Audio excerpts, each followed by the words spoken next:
दोस्तों, आज मैं आपका परिचय करवाता हूँ स्वर्गीय श्री ठाकुर दत्त जोशी जी से। ठाकुर दत्त जोशी जी बहुत ही निडर और साहसी व्यक्ति थे। बचपन से ही इनका सामना आदमखोर जानवरों से होता रहा था। सन 1936 को हल्द्वानी में ये पैदा हुए थे और इनके सर से इनके माता पिता का जो साया था वो बचपन में ही उड़ गया था। ठाकुर साहब के मुताबिक गर्मियों की छुट्टियों में ये अपने घर के जानवरों को चराने के लिए जंगल वगैरह जाते थे। अमूमतों जैसे होता है, ठाकुर साहब भी वैसे ही जंगल जाते थे। ठाकुर साहब के पास बैलों की जोड़ी थी। इनके नाम ढिकुआ और गोविंदा थे। इन पर इनका विशेष ध्यान रहता था क्योंकि ये वही बैलों की जोड़ी थी जिससे गांव में लोगों के खेतों की जो है वो जुताई मंडाई वगैरह जो जो सब कुछ होता है वो सारे काम यही बैल इन्हीं से कराने होते थे। ठाकुर साहब को कभी शायद इस बात का एहसास नहीं था कि जिन जानवरों को चराने के लिए वो जंगल में जा रहे हैं वो इनके लिए इतने प्रेरक बनेंगे कि उन्हीं के कारण एक दिन वो मिनी जिम कॉर्बेट के नाम से फेमस हो जाएंगे और तत्कालीन उस टाइम के जो राज्यपाल थे उनके द्वारा उन्हें इसी उपाधि से नवाजा भी जाएगा, यानी कि जूनियर जिम कॉर्बेट। तो सोचिए कितने बड़े शिकारी होंगे ये, कितने बड़े हंटर रहे होंगे। ये भी मैन ईटरों को मारते थे। ठाकुर साहब बहुत साहसी थे, हिम्मती थे। जब अपने जानवर चराने के लिए जंगल जाते थे तो वो इस बात से बेफिक्र रहते थे कि जंगल में इनके साथ क्या हो सकता है। इन्हें कोई चिंता नहीं होती थी, जी जो होगा कुछ नहीं होगा, इनको कुछ होगा ही नहीं जी जंगल में मेरे साथ। ठाकुर साहब की जो पहली बार जब तेंदुए से सामना हुआ तब ये बिल्कुल निहत्थे थे, इनके पास कुछ नहीं था। हुआ यूं कि जंगल में इनके बैलों के जोड़े के ऊपर अचानक एक तेंदुआ झपट पड़ा। तो इनके पास तो कुछ था नहीं। इन्होंने वहीं पे जो पत्थर थे उन्होंने ही पत्थरों को उठा उठा के मारना शुरू किया और पत्थरों से मार मार कर तेंदुओं से अपने जो है बैलों को बचा लिया, यानी कि तेंदुए को भगा दिया। इस घटना के बाद जोशी जी ने कई आदमखोर बाघ और गुलदारों के जो आतंक था उससे वहाँ की स्थानीय जनता को निजात दिलाई, मुक्ति दिलाई।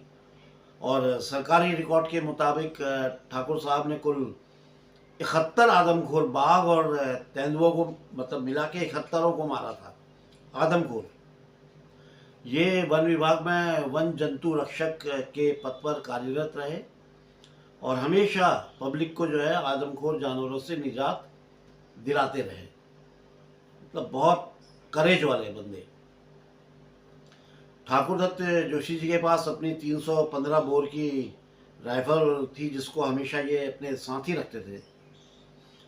वन विभाग में कार्यरत रहने और फिर रिटायरमेंट के बाद इन्होंने कई आदमखोर बाघ तेंदुए इनके आतंक से ग्रामीणों को मुक्ति कराई थी, जिनमें से मोहान की बाघिन, कुकरेल लखनऊ का नरभक्षी बाघ, चौफुला का आदमखोर, मौलेखाल, राती घाट, चंपावत, पिथौरागढ़, खाखरा, अलखनंदा, बिनसर और पता नहीं कितनी जगह आदमखोर जानवरों से जो है इन्होंने गांव वालों को और इंसानों को बचाया था।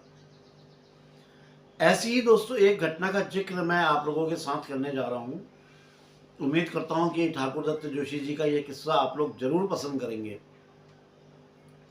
दोस्तों, जिला अल्मोड़ा के अंतर्गत बिनसर से धौलाछीना को जो मोटर मार्ग जाती है उसी के पास में एक गांव है कतनिया नैल। ये एक स्वच्छ सुंदर और संपन्न गांव है जहां काफ़ी आबादी है लोगों की। गांव वाले अपनी गुजर बसर के लिए बैल गाय भैंस बकरी आदि पाला करते हैं। बाकी जो छोटी मोटी जो खेती वगैरह है वो सब है ही है। पहाड़ों में जो सीढ़ीदार खेत होते हैं वही खेत देखे हैं आप लोगों ने। दोस्तों, 1972 के वन्य जीव संरक्षण अधिनियम में सरकार द्वारा जो है आदेश पारित हुआ था कि जंगली जानवर और पक्षियों को का जो शिकार है ये पूरी तरह से बैन है, यानी कि इसके ऊपर प्रतिबंध लगा दिया गया था, कोई किसी का शिकार नहीं कर सकता था। इस वजह से क्या हुआ, जो कार्निवोरस पशु जैसे गुलदार, इनकी संख्या कई गुना बढ़ गई थी, लेकिन उनके भोज्य पशुओं की संख्या, यानी कि जिन जीवों को वो खा के जिंदा रहते थे, उनकी जो संख्या थी वो दिन प्रतिदिन कम होती जा रही थी। अब गुलदार के खाने की कमी हो जाने के कारण उनका जो टकराव था वो आए दिन स्थानीय जनता से होने लग गया, अभी तक चल रहा है। जो मांसाहारी जीवों का आहार क्या है, घास खाने वाले जंगली जानवर या पालतू पशु, ये जो चारा चुगने के लिए जंगलों में जाया करते हैं, और उन्हीं जगहों पर ये गुलदार या तेंदुआ या पहाड़ी बाघ, आप जो भी बोल रहे हैं, हमारे पहाड़ में तो बाघ ही बोलते हैं तेंदुए को, तो पहले से घात लगा के बैठ जाते हैं, और जैसे ही वो पशुओं का काफिला इनकी तरफ आता है तो ये अपना शिकार ढूंढते हैं, सेलेक्ट करते हैं, मारते हैं और ले जाते हैं। वन अधिनियम कानून तो बनते हैं, मगर लोग कानून का उल्लंघन करते ही हैं। तो उनका कहना यह है कानून बनते ही कानून तोड़ने के लिए, हालांकि गलत बात है ये। उन लोग क्या करते हैं, नियम तोड़ते हैं, रात दिन जंगली जानवरों का शिकार, कभी बंदूक से तो कभी जाल से या फंदा बनाकर या किसी और तरीके से करते रहते हैं, जिसका सीधा असर मांसाहारी जीवों के भोजन पर पड़ता है, यानी कि शाकाहारी भोजन वो जो हैं जीव वो कम होने लगते हैं, क्योंकि शिकार हुए जा रहे हैं वो। अब भोजन उपलब्ध ना होने पर ये हिंसक जीव अपने भोजन की तलाश में क्या है, गांव घरों के आसपास मंडराने लगते हैं। क्या करेंगे, कहाँ जाएंगे अब। भोजन उपलब्ध ना होने पर अपने भोजन की तलाश में भूखे पेट रात दिन जो है शिकार अपना ढूंढते रहते हैं, कहीं कुछ मिल जाए भाई खा ले, पेट भरे। ये भी देखने में आया है कि पहाड़ों में रोजी रोटी या नौकरी की तलाश में लोगों ने खेती जैसा पैतृक धंधा कम कर दिया है। भैंस बकरी आदि जानवर पालना भी ऑलमोस्ट ख़त्म ही हो गया है, कम हो चुका है, क्या ख़त्म ही है, जिससे गुलदारों के भोजन में और कमी आ गई है। पहले तो गांव में आते थे, पालतू मवेशी को मार देते थे, ले जाते थे, उसमें भी कमी आ गई है। अच्छा, कुछ अवैध शिकार करने वाले लोग रात में टॉर्च जला करके शिकार करते हैं, और कई बार गलती से गुलदार जो है इन शिकारियों की गोली से घायल हो जाता है और फिर मैन ईटर हो जाता है। तो खैर, ये तो एक बात बता रहा हूँ मैं आपको, ऐसी टॉपिक आ गया है। अब आप कहानी की बात बता रहा हूँ। अल्मोड़ा के पास में एक विंसर जगह है जहाँ पे एक अभयारण्य है, सेंचुरी है, जहाँ पे जंगली जानवर जैसे काकड़, घूरड़, जंगली सुअर आदि आदि ये सब रहते हैं। इसके अलावा बर्ड वॉचिंग भी बहुत अच्छी वहाँ पे होती है। साथ ही वहाँ पर गुलदार यानी तेंदुओं का भी आना जाना लगा रहता है। विंसर के आसपास कई गांव हैं जहाँ अधिकतर लोग बकरी पालते हैं, और आप सभी लोग जानते ही हैं कि बकरी जो है गुलदार का प्रिय भोजन है। बकरी मिल जाए उसको तो बस उसके तो बल्ले बल्ले है। विंसर अभयारण्य के पास में धौलेचीना मोटर मार्ग पर गोलू देवता का मंदिर है। कई लोगों ने देखा भी होगा, दर्शन भी किए होंगे, और कईयों ने सुना भी होगा। वहाँ पर हर शनिवार को जो है बकरे की बलि दी जाती है। रात में वहाँ पे गुलदार आता था, ये जो मैन ईटर हो गया था ये वहाँ पे आता था। धौलचीना सेंचुरी के पास ही एक, ये जो धौलचीना है ये सेंचुरी, ये अभयारण्य जो है ये विंसर अभयारण्य, इसके पास वही एक कस्बा है। जब कतानिया नैल नामक गांव में अचानक एक गुलदार का आतंक पैदा हो गया, तो ठाकुर साहब को भी, ठाकुर दत्त जोशी जी, इनको भी जो है वहाँ जाने का आदेश प्राप्त हुआ कि जाइए और उसको ख़त्म कीजिए। अल्मोड़ा पपरसली महिला मंगल दल की अध्यक्षा उस टाइम में श्रीमती मुक्ति दत्ता हुआ करती थी। वो जो है धौलचीना अभयारण्य की एक बहुत बड़ी शुभचिंतक थी, और अभयारण्य के जो ये सेंचुरी थी इसके संरक्षण में अपना एक बड़ा मजबूत योगदान देती आई थी। काफ़ी एक्टिव रहती थी इसके सेफ्टी एंड सिक्योरिटी के लिए। सेंचुरी में जंगली हिंसक जीवों की संख्या बढ़ती जा रही थी, ये बड़ी चिंता की बात थी। इसी बीच एक गुलदार ने श्री दीवान सिंह जी के एक 8 वर्षीय पुत्र, जिसका नाम नंदन सिंह था, उसको शाम के टाइम करीब 7 बजे अपने घर के आंगन से उठाकर ले गया, मार दिया, ले गया और खा गया। ये घटना दिनांक 8 अप्रैल सन 1999 की थी। इससे पहले भी एक बच्चे को बाघ ने घायल कर दिया था। आसपास के गांव घरों में आतंक छाया हुआ था। मेरा मेरा अपना गांव पलियू भी इसी क्षेत्र में आता है और इसी खौफ का शिकार मेरा गांव भी था। मेरे गांव से भी एक बुजुर्ग महिला इसी गुलदार की शिकार हुई थी। हुआ यूँ था कि वो रात में करीब 8 बजे के आसपास उसको थोड़ा पेट की कुछ प्रॉब्लम हुई थी, तो सोच के लिए जो है अपना बाहर निकली और वहीं पे कहीं पे जो है गुलदार भी घात लगा कर बैठा हुआ था।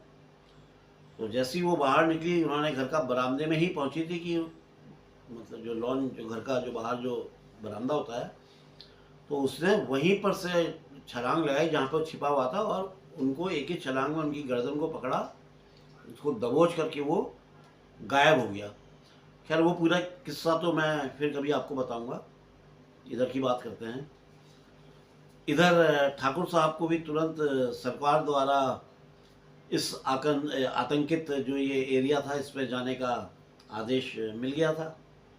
आदेश मतलब ऑर्डर हो गया था कि किल मारो। आदेश मिलते ही ठाकुर साहब धौल चीना मतलब अल्मोड़ा के लिए निकल पड़े। 17 अप्रैल 1999 को ये सुबह 9 बजे के आसपास प्रभागीय वनाधिकारी पूर्वी अल्मोड़ा के कार्यालय पहुंचे। वहां से जाकर के इन्होंने उनको वो आदेश दिखाया जो इनको दिया गया था कि जाइए मारिए, और जो ये आतंकित जो क्षेत्र था इसकी इन्होंने पूरी जानकारी दी। पहली घटना जो है ग्राम दलाड़ में हुई थी। वहां भी अभी भी वन विभाग वालों की जो गश्त थी वो जारी थी। गुलदार रात में कतनिया नैल गांव में आता था। गुलदार के जो पाँव के निशान थे, पग चिन्ह थे, वो तो मिल रहे थे, लेकिन वो मचान के पास नहीं आ रहा था। जहाँ पे मचान बनाया गया था वहां पे नहीं आ रहा था। उसके अगले दिन, दूसरे दिन दिनांक 24 अप्रैल को कांडा से एक पिंजड़ा मंगाया गया। ये कतनिया नैल गांव में लाया गया। गांव के ऊपर की तरफ एक रोड है, रोड से ही एक रास्ता गांव को चला जाता था और उसी जगह पर पिंजरा लगाने के लिए एक जगह तैयार की गई और उस पर चारे के लिए एक कुत्ते को डाल दिया गया। कुत्ता उसके अंदर कर दिया गया उस पिंजरे के अंदर कि बाघ आएगा कुत्ते को मारेगा तो पिंजरे में फंस जाएगा। तो कुत्ते को बेट बनाया गया। ठाकुर साहब इनके अन्य सहयोगी पैदल ही चल पड़े। शाम के करीब 6:30 बजे थे। ठाकुर साहब आगे आगे चल रहे थे, इनके पीछे पीछे उमेद सिंह नगरकोटी जी भी थे। अचानक ठाकुर साहब को गुलदार दिखाई पड़ गया। वो इनसे आगे था। ये भी आगे आगे बढ़ते रहे। इन्होंने अपनी जो 315 बोर की राइफल थी उसको आगे की तरफ कर लिया। गुलदार जो है अपनी सामान्य चाल में आगे की ओर चलता जा रहा था। उससे कुछ पता ही नहीं उसके पीछे कोई है, और ना उसने पीछे मुड़ के देखा। ऐसे पीछे मुड़ के देखे, उसे पता ही नहीं था कि उसके पीछे कोई है, उसे पता नहीं है। लेकिन फिर भी इनको वो दिख रहा है, लेकिन उसे गोली मारने का कोई जुगाड़ नहीं बन पा रहा था, कोई ऐसी पोजीशन नहीं बन पा रही थी कि उसे शूट कर सके। गुलदार सीधा चल रहा था। वहां की जो सड़क थी वो भी एकदम सीधी थी और उसमें कोई ऐसा मोड़, बैंड या कोई पेड़ भी नहीं था। तो बड़ी कठिन समस्या पैदा हो गई थी इन लोगों के लिए कि अब इसको कैसे शूट करें। ये आगे आगे सीधा जा रहा है, वो अब पीछे से आप कैसे शूट करें। इन लोगों के लिए भी यही प्रॉब्लम थी और सेकंड्स के अंदर ये जो है सारा मामला जो है सुलझाना था, क्योंकि सीधी रोड खत्म होने वाली थी। ठाकुर साहब ने सोचा अगर गुलदार की निगाह इन पर पड़ गई तो इनके फायर करने से पहले ही वो उछल करके नीचे जंगल की तरफ कूद जाएगा और वो अपना तो भाग जाएगा, क्योंकि गुलदार आदमी को देखते ही भाग जाता है पहले, फिर पोजीशन लेता है, फिर अटैक करता है। अगर मैन ईटर है, मैन ईटर नहीं है तो फिर भाग जाएगा। तो इन्होंने क्या किया, ये बाघ के, गुलदार के पिछले भाग का ही निशाना लिया और मतलब निशाना लिया, और जैसे ही निशाना लिया अचानक गुलदार जो है रुक गया। रुका और उसने अपनी गर्दन मोड़कर यूं पीछे की तरफ देखा, लेकिन गर्दन घुमा के उसने देखा तो सही, लेकिन अपना शरीर नहीं मोड़ा। जैसे ही उसने गर्दन मोड़ी, ठाकुर साहब ने फायर दाग दी। गोली लगने पर गुलदार वहीं चीड़ के छोटे छोटे जो पेड़ हो रहे थे, छोटे बड़े पौधे जो होते हैं, उन पे जाके गिरा और फिर वहाँ से लड़खड़ाता हुआ नीचे नाले की ओर जाने लगा। ये चीड़ की टहनियों को देख तो रहे थे कि वो हिल रही हैं, वो छोटे छोटे पेड़ जो हैं वो हिल तो रहे हैं, लेकिन गुलदार कहीं नहीं दिख रहा था। समझ में ही नहीं आ रहा था क्या बात है, कहाँ जा रहा है, कहीं दिख ही नहीं रहा है। राइफल की जो ये फायर थी, इसकी आवाज़ सुनकर प्रशांत सागर बिष्ट जी और उनके साथ एक आदमी, वो दो लोग भी आ गए। ठाकुर साहब तब उस चीड़ की झाड़ी में थे जहाँ से गुलदार के खून की धब्बों की जो एक धार दिख रही थी। ठाकुर साहब ने जो है इनको आवाज़ देकर अपने पास बुला लिया, भाई प्रशांत बिष्ट जी को और उनके साथ जो एक ग्रामीण आया था उनको अपने पास बुला लिया। उधर गुलदार घायल होकर आगे की ओर बढ़ता ही चला जा रहा था और उसके खून के निशान इन लोगों को दिख रहे थे, वो विजिबल थे कि हाँ किस तरफ जा रहा है। आगे बढ़ने में खतरा तो था, लेकिन आगे बढ़ना भी था। ये ज्यों ज्यों आगे बढ़ते, गुलदार भी उतना ही आगे आगे बढ़ता जाता रहा। और इधर क्या हुआ कि अंधेरा भी काफ़ी बढ़ने लगा था। शाम को तो आए थे 6 साढ़े 6 बजे, तो अंधेरा भी काफ़ी बढ़ने लगा था। अब आंखों से जो है विजिबिलिटी जो है वो क्लियर नहीं रह गई थी आंखों की, तो जो एरिया तो साफ साफ दिखाई नहीं पड़ रहा था। इन लोगों से एक बड़ी भूल हो गई थी कि ये लोग टॉर्च नहीं लाए, ये टॉर्च लाना भूल गए इन लोग। अब इन लोगों ने वहीं पे जो है आपस में मशवरा किया कि भाई अब अंधेरे में क्या किया जाए, कि भाई ये अंधेरे में तो गुलदार को ढूंढना जो है बड़ा डेंजरस हो सकता है, ये तो बड़ा ख़तरनाक है, तो कहीं से भी अटैक कर देगा, और एक तो मैन ईटर है, ऊपर से घायल है, तो उसका बड़ा ख़तरनाक आक्रमण होगा। अब इसलिए ऐसा है, सुबह आकर ही इसको ढूंढा जाएगा। ये लोग अपना वापस लौट गए और सारी रात ये लोग इसी शंका में रहे कि कल सुबह कैसी घड़ी आएगी, गुलदार मरा हुआ मिलेगा या बचकर निकल गया होगा।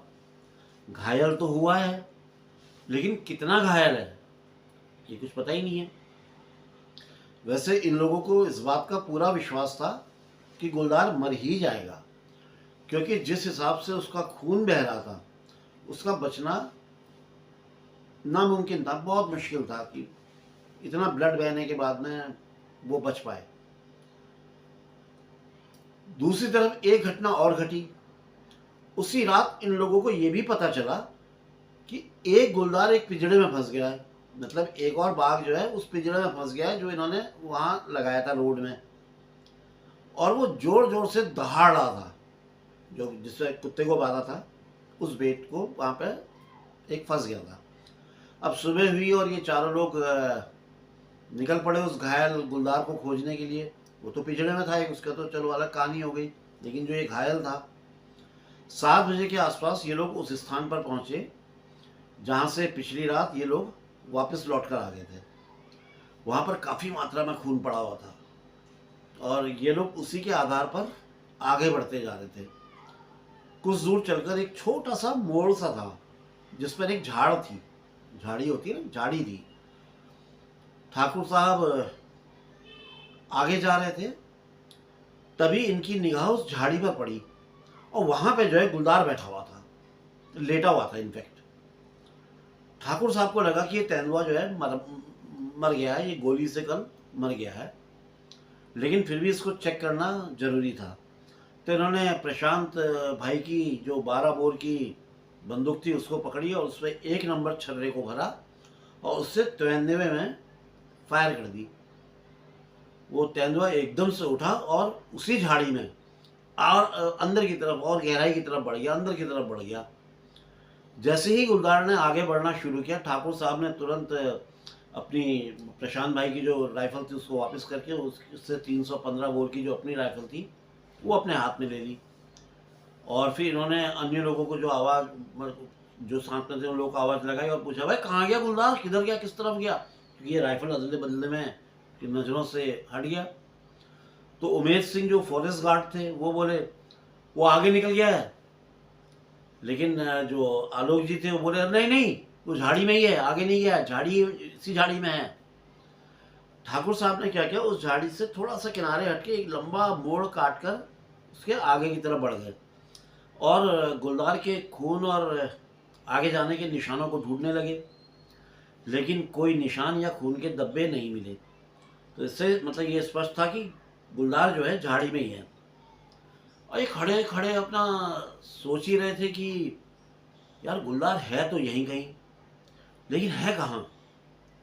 और उस टाइम में इनका जो फेस था वो पूरब दिशा की तरफ था, यानी कि पूर्व की तरफ देखते हुए इनकी जो पोजीशन थी वो पूर्व की तरफ थी। सनराइज जहाँ से हो रहा उस तरफ को देख रहे थे। तभी अचानक गुलदार इन पर झपटा और इनके दाएं पैर के घुटने को अपने जबड़े में उसने फंसा लिया। हालांकि 315 बोर राइफल इनके पास लोडेड थी, लेकिन फायर करें तो कैसे करें। गुलदार और ठाकुर साहब की ये समझिए जैसे कुश्ती हो रही हो, जैसे कुश्ती होती है समझिए वैसी ही कुछ लड़ाई इनकी हो रही थी। तेंदुए ने इनके घुटने को पकड़ रखा था, चबा रहा था।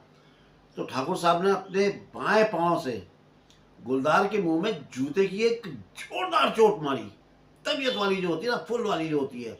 और उस टाइम ताकत, ऐसी पोजीशन में ताकत भी खो आ जाती है। गुलदार की जो पकड़ थी उनके पांव से छूटी और वो नीचे को लुढ़का। और वो जैसे ही लुढ़का, इन्होंने अपनी 315 जो राइफल थी उसको उठाया और उठा करके फायर दाग दिया। गोली सीधा गुलदार की सही जगह पे जाके लगी और वो पहाड़ी से नीचे की ओर लुढ़कता चला गया। उसी समय इनके जो सहयोगी थे, प्रशांत भाई, उमेद भाई और आकाश भाई, इन लोगों ने, उनके पास भी गन थी, इन्होंने हवाई फायर कर दी। गुलदार नीचे एक पानी का नाला था, उसमें जाके दो पत्थरों की ओट में घुस गया। वहाँ पे दो पत्थर थे, तो जैसे नदियों में होते हैं पत्थर, गधेरों में आपने देखा होगा। ओट के अंदर घुस गया और फिर उसने वहीं पर अपना दम भी तोड़ दिया। ठाकुर साहब के घुटने से जो खून की धार बह रही थी, घायल हो गया था पूरी तरह से पाँव उनका, पूरा घुटना चबा दिया था तेंदुए ने। तो आलोक जी ने तुरंत इनके पास आए और अपना जो लाल अंगोछा था उससे इनके घुटने को टाइट करके बांध दिया और इनसे बोले कि ऐसा है, अब आप लौट जाइए, हम लोग संभालते हैं। लेकिन ठाकुर साहब ने जवाब दिया कि ये जो गुलदार है ये गोली खाकर नाले में चला गया है और आप लोग वहाँ नहीं जाएंगे, लेकिन मेरा जाना जरूरी है, इनका मतलब ठाकुर साहब का जाना जरूरी है। ऐसा बोलकर ये अपने घुटने की चोट को भूल के, उसकी चिंता को छोड़कर ये तुरंत ही उस तरफ चल पड़े जहाँ पर गुलदार मरा हुआ था। गुलदार की बॉडी वहाँ से निकाली गई। फिर उन सहयोगी जो इनके साथ में थे उन सब ने गुलदार को की बॉडी को धौलछीना मोटर मार्ग पर एक लीसे की फैक्ट्री, जहाँ पे ये प्रशांत भाई की गाड़ी खड़ी थी, वहाँ लाए। फिर उसकी बॉडी को गाड़ी में रखा और ठाकुर साहब भी धीरे धीरे अपना गाड़ी तक पहुँचे। उनके पाँव से खून लगातार बह रहा था और दर्द भी बढ़ता जा रहा था, लेकिन ये खुशी के मारे दर्द को सहन कर ले जा रहे थे, क्योंकि खुशी थी, इतने बड़े मैनेजर को मार दिया था। फिर ये सभी लोग गुलदार को गाड़ी में आगे लेकर कतनिया नहल गांव में आलोक जी के घर के सामने करीब 8:30 बजे पहुंचे। उधर पपरसली से मैंने बताया कि खुशखबरी पहुंची थी कि वहाँ एक और गुलदार जो पिंजरा है उस पर फंसा हुआ है। ये इनको तो रात में पता चल गया था, लेकिन यहाँ पहुँच के इनको सही पोजीशन, सही बातें पता चली कि कहाँ पे कैसे फंसा हुआ है। अब इन्हें अल्मोड़ा सिविल हॉस्पिटल में ले जाकर इनका पाँव का जो है तुरंत इलाज करवाया गया। बाद में जो गुलदार जो पिंजरे में फंस गया था उसके बारे में भी सूचना दी गई, डीएफओ साहब को सूचना दी गई और मालूम किया कि अब इन जो ये दोनों गुलदार हैं इनका करना क्या है, क्या करना। एक को तो मार दिया और एक पिंजरे में, अब इनको करना क्या है। तो डीएफओ साहब ने आदेश दिया कि भाई जो ये गुलदार मारा गया है इसका पोस्टमार्टम करके इसे चाहो तो दफना दो या चाहो तो जला दो, और पिंजरे में जो गुलदार फंसा है उसे रामनगर जो रिहैब सेंटर है वहाँ भेज दो। तो वहाँ जाएगा तो कुछ टाइम वहाँ रहेगा, फिर देखें, सोचा जाए, वहाँ के लोग सोचेंगे क्या करना है। बाघ और गुलदार दोस्तों दोनों ही मांसाहारी जानवर हैं। इनमें एक बड़ी अच्छी सहन शक्ति भी होती है कि ये कई दिनों तक भूखे रह सकते हैं, और इन जानवरों की आँख और कान बहुत तेज होते हैं। इन कार्निवोरस जानवरों के आदमखोर होने के कई कारण होते हैं, बहुत सारे कारण होते हैं। जैसे बाघ के शरीर के किसी अंग से अपंग हो गया हो या बुरी तरह घायल हो गया हो तो मैनीटर हो जाता है, क्योंकि आदमी आसानी से मार लेता है।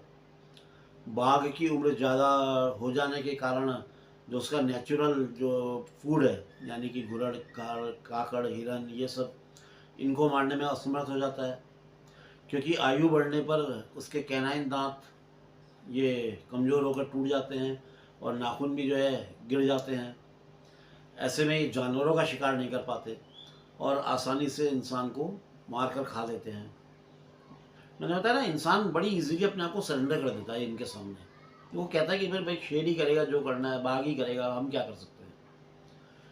इनके प्राकृतिक शिकार को अगर मनुष्य, हम लोग जो हैं, वो गोश्त के लालच में ले जाएं तो भी गुलदार आदमखोर हो सकता है। मेरे कहने का मतलब कि यदि किसी गुलदार ने कोई घुरड़ या काकड़, कोई जानवर मारा है, कोई जीव ऐसा मारा है जिसे इंसान भी खाता है, और किसी कारण से वो उसे अपने शिकार से दूर निकलना पड़ जाए, कहीं कोई सरकमटेंसेस ऐसे हो जाए कि लोग आ जाए या कुछ आ जाए, तो वो अपने शिकार से दूर निकलना पड़ जाए, और इसी बीच वो घुरड़ किसी इंसान को मिल जाए तो वो उसे उठाकर ले जाते हैं कि चलो इसका गोश्त खाने को मिलेगा।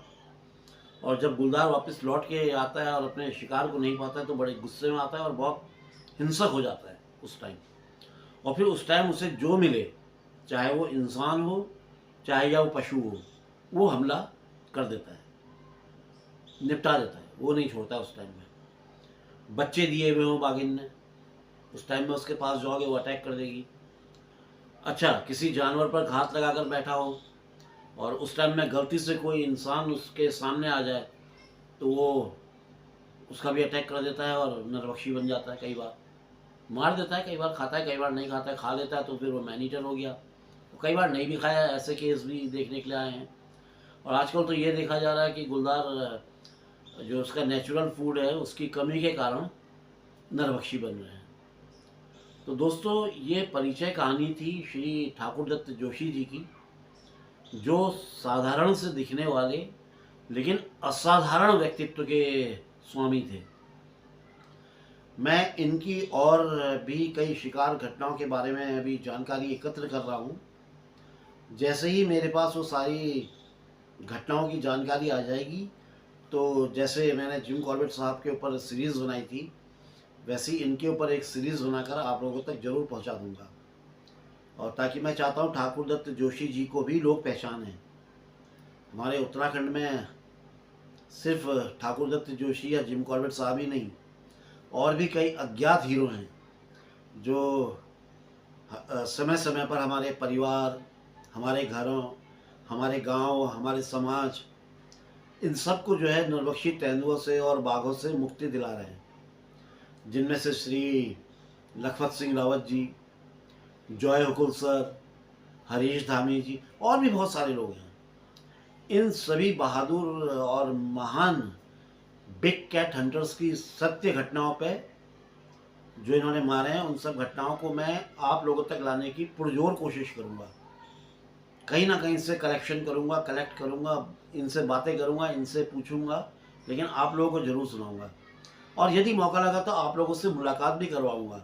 कभी अपने लाइव टेलीकास्ट हैं उनको फ़ोन पे लेकर के सामने सामने बात भी करेंगे।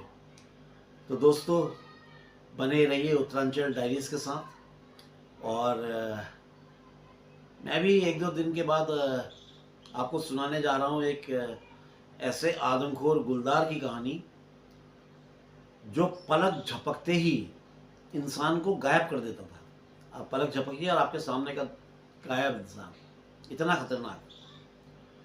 दोस्तों, अभी तो आज्ञा दीजिए कि चलूं और नई कहानी पे काम करना शुरू कर दूं, जिससे सही समय में उस कहानी को लेके मैं आपके पास दोबारा आ सकूं।